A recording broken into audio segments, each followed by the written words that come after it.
एक बार फिर आप सभी का मैं स्वागत करता हूं हमारे अपने चैनल बॉस ऑफ कॉमर्स पे। हाँ जी दोस्तों, आज फिर हम ओसीएम को स्टडी करेंगे, ओसीएम के ऑब्जेक्टिव को स्टडी करेंगे। और मेरे बच्चों, मैंने बार बार आपको कहा, चाहे आपकी ऑनलाइन एग्जाम हो चाहे आपकी ऑफलाइन एग्जाम हो, ऑब्जेक्टिव मेन रोल प्ले करेगा to score the maximum mark and to score your passing mark. तो दोस्तों, ये बचने वालों के लिए नैया है और आगे बढ़ने वालों के लिए खेवैया है। तो याद रखना दोस्तों, हाईएस्ट आना है या पासिंग लाना है, ऑब्जेक्टिव आपके लिए इंपॉर्टेंट रोल प्ले करेगा, चाहे ऑफलाइन हो चाहे ऑनलाइन हो। तो एक बार शुरू करते हैं हमारी second series of objective in OCM. Already select correct option मैंने आपको करा दिया है, अगर आपने नहीं देखा तो पहले वीडियो वो चेक कर लेना, आप वहां पे जाके पढ़ लेना। अब मैं शुरू करने वाला हूं हमारा ऑप्शन नंबर 2। Let's start. क्या पढ़ने वाले आज हम लोग नया? सो माय डियर स्टूडेंट, ये एक मैंने टाइम टेबल बनाया आपके लिए जो बहुत इंपॉर्टेंट है मेरे बच्चों। शुरू होने के पहले पता होना चाहिए कहां पे जाना है। यहाँ पे मैंने आपको सिलेक्ट करेक्ट ऑप्शन पहले ही पढ़ा दिया है, पर टोटल 50 है। ऑल चैप्टर्स के select correct option with animation मैंने आपको प्रोवाइड किए। सेकेंड, आपका मैच द पेयर है, वो भी मैं आपके पास लेके आ चुका हूं। अब ध्यान से देखिए, यहाँ पे give one word and phrase the term. Maximum student term, phrase या वर्ड ये लिखते नहीं है, ऑप्शन में छोड़ देते, मेनी टाइम ब्लैंक कर दे, और यहाँ पे तुक्का चलता नहीं है दोस्तों। टोटल 52 है ऑल चैप्टर्स के, टर्म या वन वर्ड 52 है माय डियर स्टूडेंट्स, और मैक्सिमम स्टूडेंट ये ड्रॉप करते। अगर आपको सच्ची मार्क्स स्कोर करना है 90 above, so objective important role play करने वाले हैं दोस्तों। तो मेरे भाइयों, अगर आपको अभी भी लगता है कि ऑब्जेक्टिव की वैल्यू क्या है, तो मेरी तरफ से 40 है और वो 90 अबव के लिए एक एक मार्क्स बहुत इंपॉर्टेंट है मेरे दोस्तों। तो चलिए शुरू करते हैं हमारी ऑब्जेक्टिव की जर्नी। और अभी तक अगर आप जीरो, अभी तक ऑब्जेक्टिव शुरू नहीं किया है, तो चलो आज से बन जाओ हीरो। और मैक्सिमम चैनल को मेरे दोस्तों क्या करना, सब्सक्राइब करना, हाँ कमेंट करना कि आपको और मुझसे क्या चाहिए, आपको क्या चाहिए आगे एचएससी में पढ़ाई करने के लिए। लॉन्ग क्वेश्चन चाहिए, शॉर्ट आंसर्स चाहिए, डिस्टिंग्विश बिटवीन चाहिए, क्या चाहिए बच्चों आप बता देना, मैं आपके लिए वीडियो जल्दी से जल्दी लेके आने वाला हूं। और चैनल को लाइक करना, शेयर करना, सब्सक्राइब करना और कमेंट बॉक्स में लिखना कि what you next require, right my dear student. तो शुरू करते हैं chapter number 1, principle of management, right. सबसे पहला टर्म फ्रेज क्या है, क्वेश्चन को आराम से पढ़िए। पहली एडवाइस, क्वेश्चन को आराम से पढ़िए, क्योंकि क्वेश्चन में ही मैक्सिमम आंसर छुपे हुए होते हैं वन वर्ड या टर्म के। तो लेट्स सी क्या लिखा बेटा, the study of movement of an employee as well as the machine while completing a particular task। It means वो क्या कह रहे बेटा, जब भी हमने किसी को वर्क अलॉट किया है, so employee as well as जो मशीन को आप क्या करते हो बेटा, स्टडी करते हो। मशीन एंड एम्प्लॉय की परफॉर्मेंस को जब आप स्टडी करते हो, तो that study is known as a dash task, that study known as a dash task. कौन सा टास्क है बेटा, वो motion study. We are looking the motion, we are looking the performance of the machine, performance of the employee, that is called as a motion study. Second question, the techniques of observe and records the time. Mark this word time, my dear student, time is required by the employee to completing given task. एक task को complete करने के लिए हमारे worker को कितना time लग रहा है। जब हम टाइम बात करते हैं, observing the time, recording the time, that is which type of बेटा, which type of task, that is a study of time, that is called time study। very simple। तो जब भी टाइम ऑब्जर्व करोगे तो time study, work observe करोगे तो motion study. Now third one, my dear student, the study of consisting of an organised systematic and critical assessment of various activity. यहाँ पे third one है assessment. Assessment means observe, analyse करना। तो हम यहाँ पे क्या स्टडी कर रहे हैं बेटा, वर्क स्टडी। मतलब हम क्या कर रहे हैं बेटा, study the consist of an organise systematic critical assessment, मतलब उसका सिस्टम को चेक कर, दैट इज हम लोग उसके क्या चेक करने वाले बेटा, स्टडी। तीनों में कॉमन पॉइंट था, ऑब्जर्व करना, एनालाइज करना या स्टडी करना। तो एक में हमने मोशन स्टडी किया, एक में हमने टाइम को स्टडी किया to perform particular task. Now हम क्या कर रहे हैं, वर्क स्टडी कर रहे हैं। Now very simple, fourth one आ जाएगा बच्चों, the principle which deal with to do work with the innovative way. बेटा इनोवेटिव वे का मतलब क्या है बेटा, इनोवेटिव, नया, it means principle of initiative. जब भी आप कोई इनिशिएटिव लोगे, बिगिनिंग करोगे, नई सोच, that is called as a innovation, and innovation means initiative. याद रहेगा बेटा? चलो फटाफट. The principle which is based on a place for everything and everything in its place. ये filling the blanks में भी आ चुका है, right? हर एक चीज के लिए जगह है और हर जगह के लिए एक चीज बनी है. Right person for right place for right person. That means nothing but the by principle of order. Filling the blanks में ही पढ़ा था, तो याद रखना बेटा. Right person, right place, everything keep at the right place. So place for everything and everything its place, known as the order sequence. Now chapter number 2 पे जाएंगे. छोटे छोटे फटाफट होते जाएंगे बेटा. Functions of management. चलिए शुरू करते हैं. A person who show the correct path as well as the guides employee in solving the problem. भाई a person who show the correct path. कौन पर्सन है जो पाथ करेक्ट शो बताता है, जो गाइड करता है, जो प्रॉब्लम को सोल्व करता है. That means what my dear student, क्या लिखेंगे हम? डायरेक्टर. पिक्चर में भी डायरेक्टर हीरो को बोलता है ऐसे चलो वैसे चलो, राइट? शूटिंग करते समय एक्शन बताता है. तो that means director. Simple word है. Director always showing the path, director always giving the guidance. Yes. Functions. Yes, first functions of the management. मैंने पहले भी बताया, ऑब्जेक्टिव जाके पढ़ो बेटा, सब आंसर वहां से है बेटा. फिलिंग द ब्लैंक्स करवाई मैंने आपको, करेक्ट ऑप्शन बताया मैंने. तो बिगिनिंग सब मैनेजमेंट में सबसे पहले क्या करना पड़ता बेटा? प्लानिंग. और एंड क्या होगा? कंट्रोलिंग. तो starting with the first function known as the planning, last function and function मतलब क्या? कंट्रोलिंग. याद रहेगा?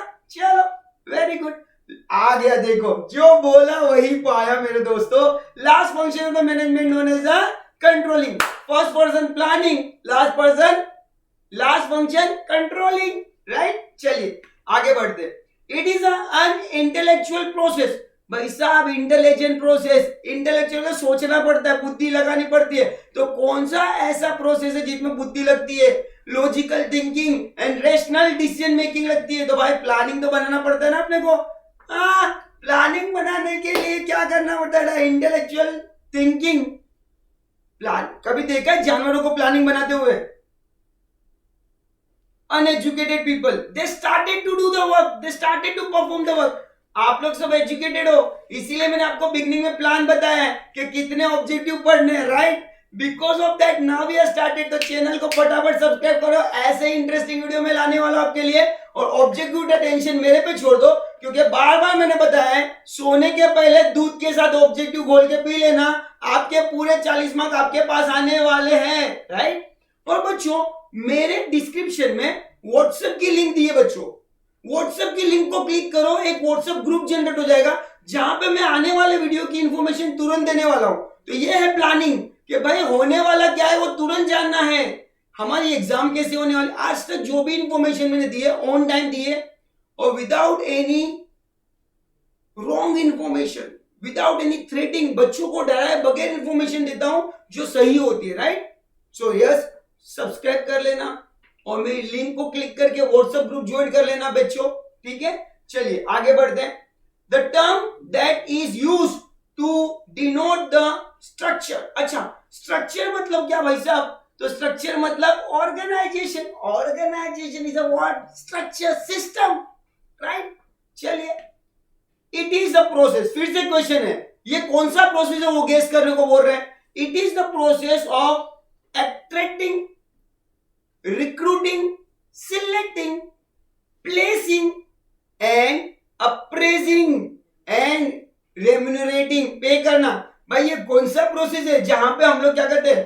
अट्रैक्ट करते हैं, रिक्रूट करते हैं, सिलेक्ट करते हैं. याद करो, स्टाफिंग हो सकता है कि नहीं भैया? स्टाफिंग मतलब सिलेक्टिंग, स्टाफिंग मतलब अपॉइंटिंग. टिंग टिंग टिंग टिंग टिंग. Recruiting, selecting, placing, appraising and remuneration of the people. That process known as the staffing. बेटा बहुत इजी है, सवाल में ही जवाब छुपा है. ध्यान से सुनो, ये कौन सा प्रोसेस है, right? Beginning management, beginning planning, management का last function controlling, right? Motion study, तो मोशन मतलब टाइम स्टडी. इजी है. चलो क्वेश्चन को आराम से पढ़ना है बस. The process that leads the employ towards the accomplishment of the organizational goal. आराम से. the process that lead to the employ toward the accomplishment. वो कौन सा प्रोसेस है जिसकी मदद से हम लोग का ऑब्जेक्ट अचीव हो पाता है, we reach to goal. Directing. जब तक कोई डायरेक्ट नहीं करेगा कहां जाना है। जैसे अजय सर आपको डायरेक्ट कर रहे, बोर्ड एग्जाम में स्कोर करना है तो ऑब्जेक्टिव मत भूलना। ऑब्जेक्टिव स्कोर बहुत इंपॉर्टेंट है, चाहे वो आपकी ऑफलाइन हो चाहे आपकी वो ऑनलाइन एग्जाम हो। इसीलिए बार बार कह रहा हूं बेटा, चैनल को सब्सक्राइब करो, व्हाट्सएप लिंक को क्लिक करो बेटा, और व्हाट्सएप ग्रुप ज्वाइन कर लो। कोई पैसे किसी को नहीं देने, just this is the planning for your future preparation, right. चलिए सो आगे चलते बेटा। It increase the team spirit of the work place. भाई क्या करोगे तो टीम स्पिरिट बढ़ेगी, मोटिवेट करना जरूरी है ना, तो टीम स्पिरिट बढ़ेगी। तो भाई एक दूसरे के साथ में झगड़ा करोगे, मारा मारी करोगे तो बढ़ेगा team spirit. Team of India, team of kabaddi क्या करते हैं, एक दूसरे से कोऑर्डिनेट, मिलजुल के काम करते हैं, और कोऑर्डिनेशन इज अ महामंत्र। यहाँ पे भी आपका और मेरा क्या हो रहा है, कोऑर्डिनेशन। तो ही अचीव करेंगे अपना goal, otherwise not possible, right. So I need your coordination. तो सिंपल वर्ड है the aim, the team spirit of the work place कब आएगा, जब हमारे वर्करों में क्या होगा बेटा, कोऑर्डिनेटिंग होगा, right. It is the process, फिर से सवाल है भाई कौन सा प्रोसेस है, of comparing the actual plan performance या actual performance with the pre determinate standard performance. या आएगा your performance with the plan performance. Pre determinate मतलब प्री डिसाइडेड। आराम से सुनो, इसका मतलब होता है कंट्रोलिंग। आपके पापा ने भी आपको क्या किया, कंट्रोलिंग। आपके पेरेंट्स आपको कंट्रोल करते कैसे, तो पहले वो तो आपके लिए प्लान बनाएंगे, और प्लान के बाद आपकी एक्चुअल परफॉर्मेंस को उससे कंपेयर करेंगे। राजू सुबह उठा के नहीं, राजू ने खाना खाया के नहीं, राजू पढ़ाई करने गया के नहीं, and your plan performance compare with your actual performance, it's known as a controlling. Simple याद रहेगा, जब भी वर्ड आएगा कंपेयर करना, ओसीएम में कंपेयरिंग का मतलब क्या बेटा, कंट्रोलिंग। कंपेयरिंग कौन किसको, तो comparing your plan performance, pre decided performance with the actual performance, that is called controlling, right. और याद रखना कंट्रोलिंग करने के लिए प्लानिंग होना जरूरी है, प्लानिंग नहीं तो कंट्रोलिंग करोगे कैसे। इसीलिए आपके लिए मैंने पहले क्या बनाया है, प्लान, कितना पढ़ना है, कब पढ़ना है, क्यों पढ़ना है, यस। चलिए चैप्टर नंबर 3 पे आते हैं। पर भैया बार बार बोल रहा हूं, व्हाट्सएप लिंक दी है डिस्क्रिप्शन में, ज्वाइन कर लीजिए ग्रुप, नहीं तो फिर पछताओगे, राइट। तो चैप्टर नंबर 3 एंटरप्रेन्योरशिप डेवलपमेंट। चलिए शुरू कर दे। एंटरप्रेन्योर के बारे में पढ़ना है इसमें हमको, तो लेट्स सी। एन अंडरटेकिंग और adventure involving uncertainty and risk and require innovation. अच्छा, एन अंडरटेकिंग और एडवेंचर इन्वॉल्विंग अनसर्टेनिटी, अनसर्टेनिटी मतलब रिस्क। कहां पे रिस्क इन्वॉल्व है, किसके साथ रिस्क इन्वॉल्व है, अनसर्टेनिटी कहां पे, इनोवेशन इज रिक्वायर्ड कि यहां पे एंटरप्राइजेस। अगर आपको आपकी एंटरप्राइज को सक्सेस करना है तो आपको दो चीज करनी पड़ेगी, एक तो इनोवेशन और दूसरा रिस्क उठाना पड़ेगा। Next, the functions of creating something new for economic activity. कौन सा फंक्शन करोगे जिससे अपने इकोनॉमी के लिए कुछ नया मिलेगा, तो सिंपल यार, आगे भी पढ़ा है, इनोवेशन। जब तक इनोवेशन नहीं करोगे तब तक कोई नई चीज नहीं मिलेगी। और सेम पॉइंट मैंने आगे भी पढ़ा, initiative bring the innovation. Function management में पढ़ा हमने, इनिशिएटिव ब्रिंग द इनोवेशन। और इसीलिए कहा है अ फंक्शंस क्रिएटिंग, बेटा ध्यान से, a functions creating something new. New का मतलब होता है इनोवेशन, सिंपल। ऐसे लल्ला लल्ला क्वेश्चन को हम छोड़ के आएंगे तो कैसे चलेगा भाई, स्कोर करना है ना 90 above, right. So a person who is an innovator, चलो बताओ वो पर्सन का नाम जो इनोवेटर है, वो introduce new combination of means of production. भाई कौन नया नया काम करता है, तो एंटरप्रेन्योर। एंटरप्रेन्योर ही मार्केट में क्या लाता है, इनोवेशन। एंटरप्रेन्योर क्या करता है, combination, right, new means of production.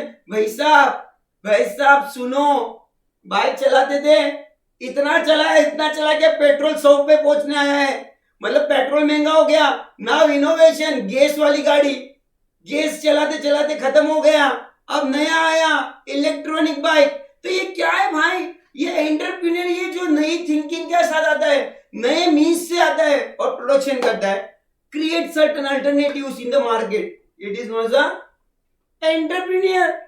चलिए, the process of enhancing entrepreneurial skill and knowledge through structure training and institution building programme. आराम से. The process of enhancing, develop, enhance, boost entrepreneurial skill. तो कौन सा वो प्रोसेस है जिससे entrepreneur की स्किल डेवलप होती है? Knowledge through the structure training. Let's see. Simple answer है बच्चों. क्या लिखोगे? Entrepreneurial development programme, EDP. GDP नहीं, ईडीपी. एंटरप्रेन्योर डेवलपमेंट प्रोग्राम से एंटरप्रेन्योर इनहांस होगा, है ना. अभी नए नए प्रोग्राम आ रहे हैं ना. शार्क टैंक देख रहे हो ना, एंटरप्रेन्योर को बूस्ट करने के लिए. हाँ भैया, तो नए नए टेक्निक, नए नए स्किल को आगे बढ़ा रहे एंटरप्रेन्योर डेवलपमेंट प्रोग्राम लाके, राइट. सेम हमारे मनीष सिसोदिया, पता है आपको मनीष सिसोदिया? वो भी सेम वहां पे एक शो लेके आए हैं पब्लिक स्कूल के लिए, म्युनिसिपैलिटी के बच्चों के लिए जो पब्लिक स्कूल में पढ़ाई करते हैं, उनको एंटरप्रेन्योर स्किल डेवलप करने के लिए उन्होंने भी सेम बिजनेस बाजीगर जैसा प्रोग्राम लाया है, शार्क टैंक जैसा प्रोग्राम लाया, जाके स्कूल किड्स को आगे बढ़ा रहे वो लोग, राइट. चलिए. The process that motivate the person. भाई कौन सा प्रोसेस करोगे जिससे वर्कर मोटिवेट हो into action and induce him to continue the course of action for achievement of the goal. भाई ऐसा क्या करोगे? वो कौन सा प्रोसेस है जिससे वर्कर क्या होगा? मोटिवेट होगा. मैं भी आपको मोटिवेट कर रहा हूं, पढ़ो पढ़ो पढ़ो. तो ऐसा क्या प्रोसेस है जिसके थ्रू मेरे वर्कर मोटिवेट हो गए and then perform the hard? तो लेट्स सी. Entrepreneurship, right. चलिए. An employee who has authority and support to organization implement his creative idea. भाई कौन सा प्रोसेस जहां पे हम एम्प्लॉय को भी क्या करते हैं? सपोर्ट करते हैं कि भाई अपने भी आइडिया लेके आइए बिजनेस में एंड कोऑर्डिनेट करिए बेटा. सो एंटरप्रेन्योर. चलिए, वेरी गुड. नेक्स्ट पॉइंट पे आते हैं हम लोग बेटा. तो ये एंटरप्रेन्योर में तो एंटरप्रेन्योरशिप, एंटरप्रेन्योर, राइट. चलिए. बिजनेस सर्विस बहुत लल्ला चैप्टर है, 20 मार्क का हमारी वेटेज लेके चलता है ये चैप्टर. तो यहां से भी हमें ऑब्जेक्टिव तो कंफर्म आने वाले ही है, सो इसे भूलना नहीं है. चलते हैं फटाफट. इजी टॉपिक है, फटफट हो जाएगा. This warehouse are owned, manage and control by central and state government. Warehouse means godown. ये कौन सा गोडाउन है? ये कौन सा वेयर हाउस है जो सेंट्रल और स्टेट गवर्नमेंट क्या करती है? मैनेज करती है for public authority. My dear student, so simple. Government warehouse. सब कुछ यहाँ पे छुपा हुआ है, सब कुछ यहाँ पे छुपा है.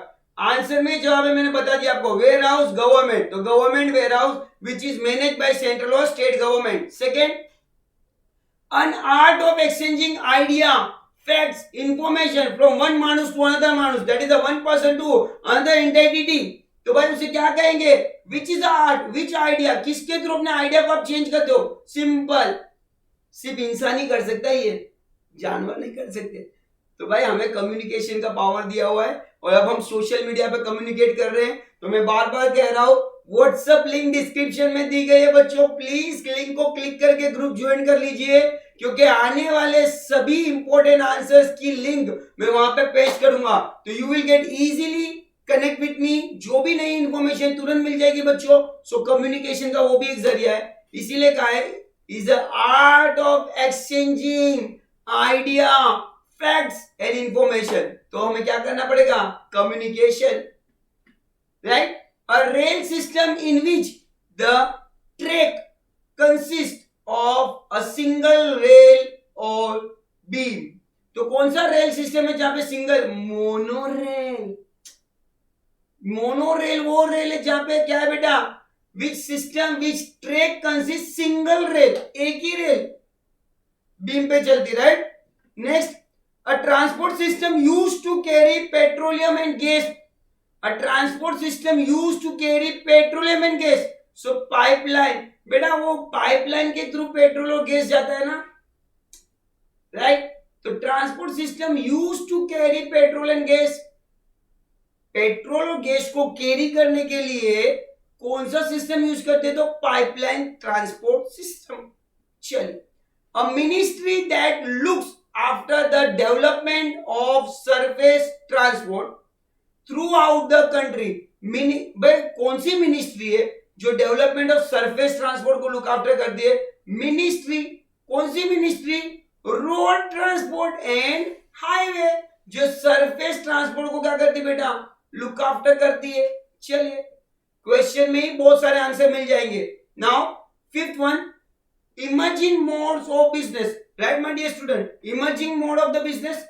सो भैया ये चैप्टर पढ़ने के लिए ये चैप्टर बेटा chapter number 5 emerging modes of the business. अभी बच्चों फिर से कह रहा हूं टोटल 8 चैप्टर है, फटाफट हो जाएगा। बट व्हाट्सएप लिंक को क्लिक करिए, चैनल को सब्सक्राइब करिए, कमेंट जरूर करना आपको आगे और क्या पढ़ना है, आपकी प्रिपरेशन में क्या बाकी रह गया है, जिसकी मदद से आप आगे स्कोर कर पाओगे। तो what is your requirement, please write down in chat box, I will helping out you. चलो, so don't fear, I am here. The stage where the goods brought are delivered to the consumer। कौन से stage पे goods are brought are deliver, खरीदा हुआ goods हम deliver करते हैं हमारे कस्टमर को। सो भाई साहब जब तक गुड्स बनेगा नहीं तब तक बिकेगा नहीं, that is a delivery stage. Delivery stage में गुड्स लाके हम अपने कस्टमर को क्या करते हैं? डिलीवर करते हैं। तो देखो मैंने बार बार कहा है, फ्रेज द वर्ड में मोस्टली आंसर क्वेश्चन में छुपा हुआ है। Deliver, delivery stage, right. The term derived from the term of email and e-commerce। Email और ई-कॉमर्स कौन से वर्ड से आए, कहां से डिराइव हुआ है? तो ई बिजनेस, राइट। चलिए नेक्स्ट,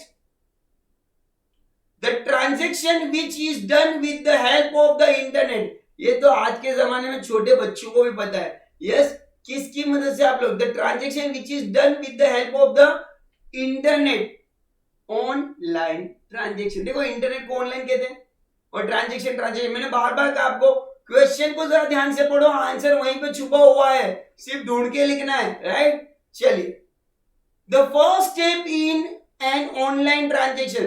भाई सबको पता है ऑनलाइन ट्रांजेक्शन सबसे पहला स्टेप क्या बेटा? आपको क्या ओपन करना पड़ेगा? Form, registration. अपने आपको गूगल पे करना, गूगल पे के लिए अपने आपको रजिस्ट्रेशन करो, रजिस्ट्रेशन फॉर्म भरना है। Whenever you want to do online transaction, whenever you want to start online transaction, you need to be fill registration form, right? The process of the contracting a business functions to specialized agency। अच्छा, मैं मेरे business में से मेरे business के लिए किसी specialise agency को हायर करूंगा। ये सिंपल आंसर है, मोस्ट इंपोर्टेंट क्वेश्चन है बोर्ड एग्जाम के लिए। आप सबको पता है आउटसोर्सिंग कह सकते हैं इसे हम लोग, right. So answer is outsourcing। Outsourcing means hiring the specialized people for not core purpose, सब पर्पस। मैं मेरा काम करूंगा बट मेरे अदर वर्क के लिए मैं कोई स्पेशलिस्ट को हायर कर लेता हूं, right. Like in school college the important work is education, but the canteen facility, security guard या क्लीनिंग फैसिलिटी के लिए हम लोग आउटसोर्सिंग करते अदर्स पीपल को, right. College can not outsourcing the teachers, they are core part, main part. तो main part तो college खुद परफॉर्म करती है, they are appointing staffing their people, but other activity smoothly हो इसीलिए स्पेशलाइज्ड पीपल को higher करते हैं। जैसे कि डीमार्ट, मॉल्स आप जाते हो तो वहां पे बॉटो बेसिकली वहां पे इंटरनल स्टाफ तो उनका होता है, बट जो क्लीनिंग वाले होते हैं, जो सिक्योरिटी गार्ड्स होते हैं, वो सब क्या होता है बेटा? Outsourcing. They are hiring some agency to perform that work, right. चलिए, a subset of outsourcing, that is a BPO. चलो, सबसेट फिर से वहां पे लिखा आपने को बेटा, वन।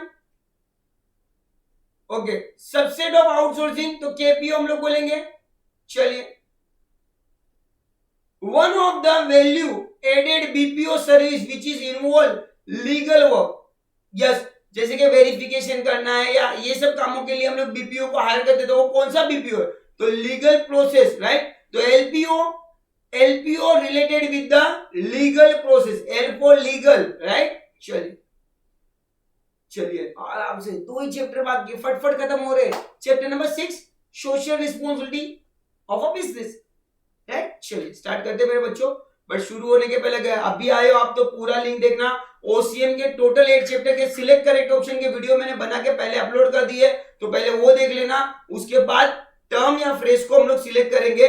और अगर नहीं पता चल रहा है तो व्हाट्सएप लिंक को ज्वाइन करो, क्वेश्चन कर सकते हो पर्सनली, कोई चार्जेस नहीं है, टोटल फ्री ऑफ कॉस्ट है। लास्ट 13 साल से पढ़ा रहा हूं बच्चों, फैसिलिटी फ्री ऑफ कॉस्ट है, आज भी फ्री है, कल भी फ्री ही रहेगा। there is no hidden charges, there is no hidden collection from the student for money, right?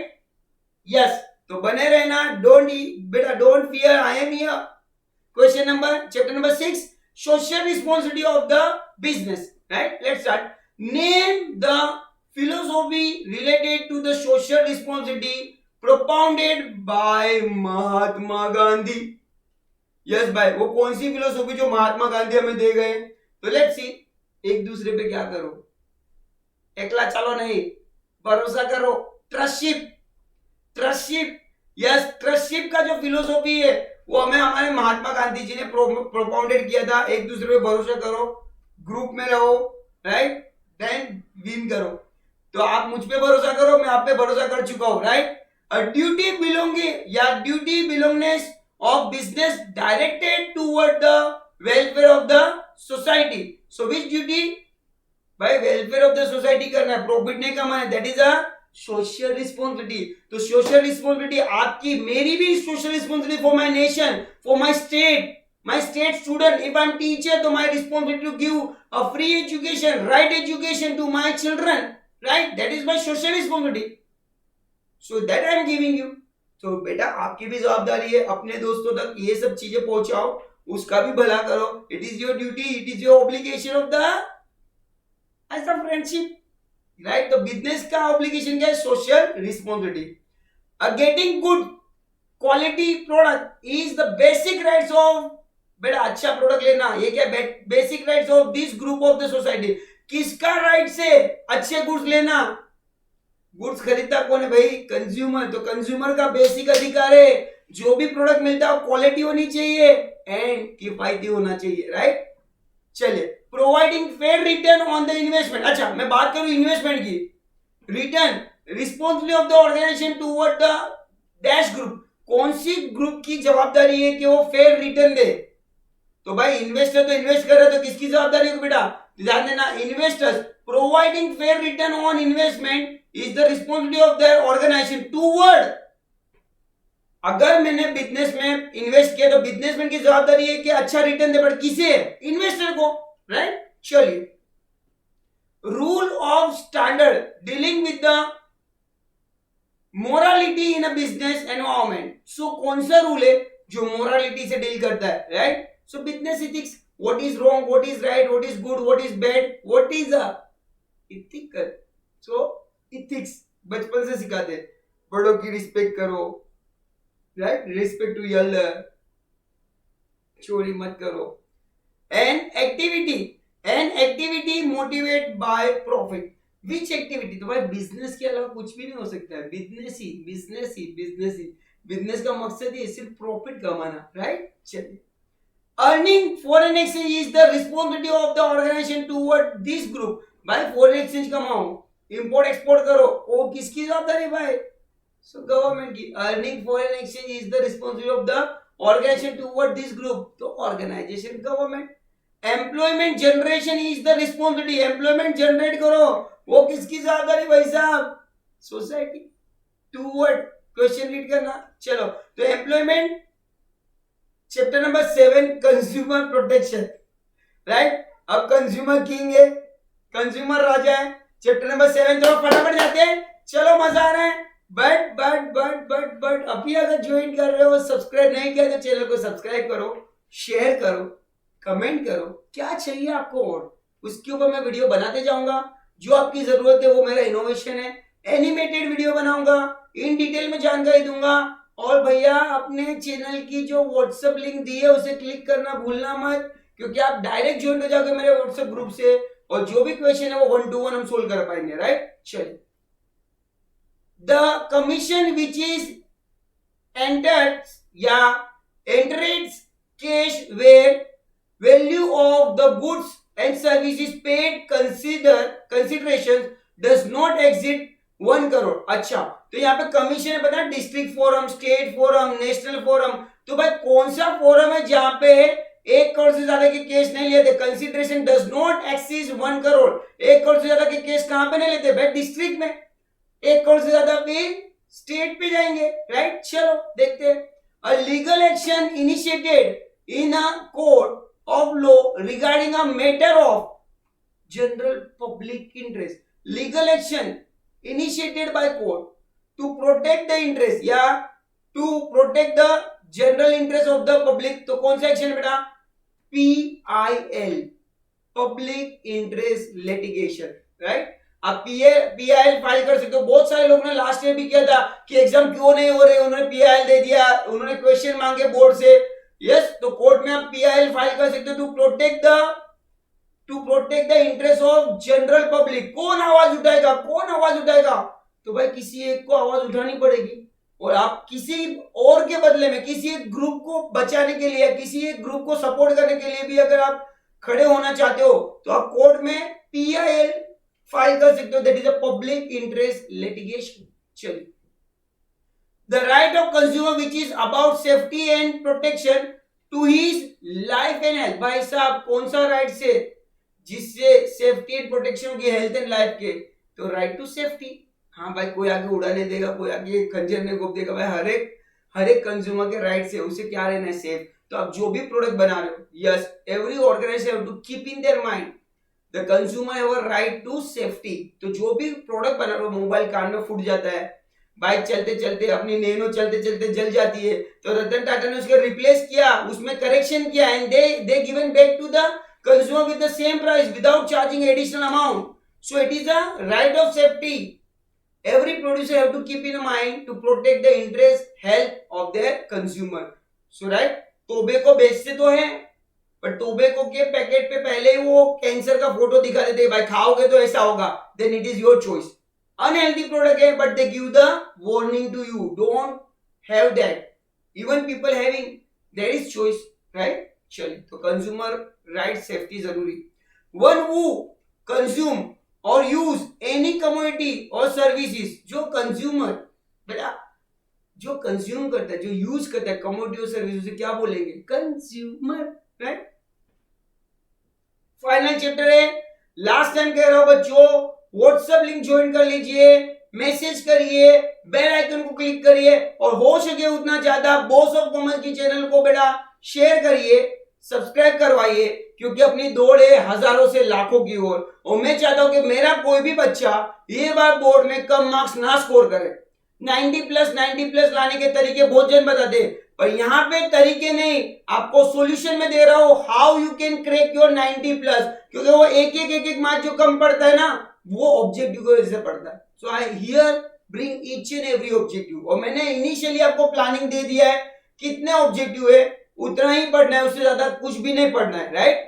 चलिए मार्केटिंग पढ़ते हैं। The market for the commodity which are produce in one country and sold another country. भाई वो कौन सा market जो produce एक country में करते, बेचते कहीं और है, बनाते कहीं और है, बेचते कहीं और है? कौन सा मार्केट? Local market. बनता वहीं, बिकता वहीं, राइट। तो बनता कहीं और, बिकता कहीं और, दैट मीन्स इंटरनेशनल मार्केट। चलिए, types of market where durable commodity that are generally non-perishable in nature are sold। वो कौन सा मार्केट है जहां पे ड्यूरेबल कमोडिटी बेची जाती है, नॉन पेरिशेबल बेटा commodity that are generally non perishable in nature sold. तो लॉन्ग पीरियड मार्केट जहां पे कमोडिटी लॉन्ग टर्म लेते हैं, पेरिशेबल मीन शॉर्ट टर्म। तो ये वो मार्केट जहां पे ड्यूरेबल प्रोडक्ट बेचते हैं, that is a long term या long period market. Market where goods are sold to ultimate consumer or user of the product, that is real बेटा retail market, जहां पे डायरेक्ट कंज्यूमर जाता है, आप और हम जाते हैं, गुड्स परचेज करते हैं, that is a retail market, right. Next, two seller selling either a homogeneous product और डिफरेंशिएट प्रोडक्ट। भाई कौन से दो सेलर जो होमोजेनियस भी बेचते हैं और डिफरेंट भी बेचते हैं, वो मार्केट को क्या कहते हैं बेटा? तो सिंपल बेटा ओलिगोपोली के हिस्सा, मोनोपोली के हिस्सा, यहाँ पे क्या है? डियोपोली, जहां पे दो या दो से ज्यादा सेलर एक जैसा प्रोडक्ट या डिफरेंशिएट प्रोडक्ट भी बेच सकते हैं। that is duopoly, single seller, monopoly, right? Give a distinct name to one's producer. भाई एक ही प्रोड्यूसर है, एक ही सेलर है, दैट इज मैंने बोला ना सिंगल सेलर, सिंगल मतलब मोनो, तो हम लोग क्या बोले मोनोपोली, तो मोनोपोली क्रिएट करने के लिए क्या लाना पड़ेगा, branding. Give a distinct name of one product, एक ही product, that is called as a branding. भाई ब्रांड का नाम सुना है ना, मैगी, मैकडोनल्ड, ये सब क्या बेटा मार्केट में ब्रांड है जो अपनी आइडेंटिटी बताते हैं दूसरों से अलग, right? They have their own quality, they have their own taste, they have their own style, right? So branding. Next my dear student, let's see. हो गया 50 ही थे, यस, ओनली 50. और मैंने आपको हर एक टर्म और हर एक phrase the word in detail समझाया है. एक बार दूध में डाल के घोल के पी लेना ऑब्जेक्टिव, पट पट पट सोने के पहले सिर्फ कान में ईयरफोन डाल के भी सुन लोगे तो बाहर हो जाएगा बच्चों. फिर से कह रहा हूं, व्हाट्सएप लिंक ज्वाइन करना, चैनल को शेयर करना, सब्सक्राइब करना और लाइक बटन को क्लिक कर देना, राइट माय डियर स्टूडेंट? बच्चे अपने फ्रेंड ग्रुप के साथ में शेयर करना भूलना मत. So thank you so much everyone.